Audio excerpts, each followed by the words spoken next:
اسلام آباد میں صدر مملکت ممنون حسین نے پاک China joint chamber of commerce کے وفد سے ملاقات کی۔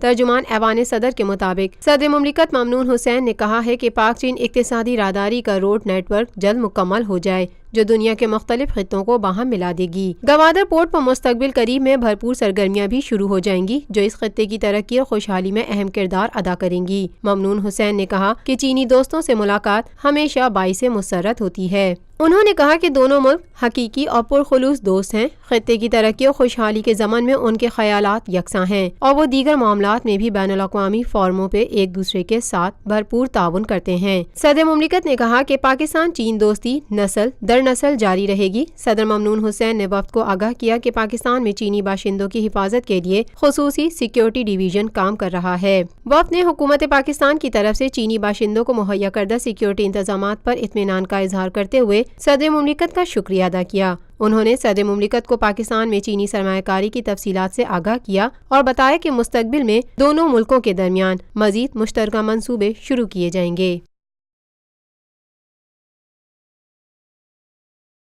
پاکستان میں پہلی مرتبہ حالات حاضرہ کے مختصر مگر جامع پروگرامز، خبروں، تبصروں کے علاوہ دیگر سماجی، تجارتی، ثقافتی، تفریحی، معلوماتی، مذہبی، تعلیمی، صحت اور بچوں کے پروگرامز صرف TNN TV پر۔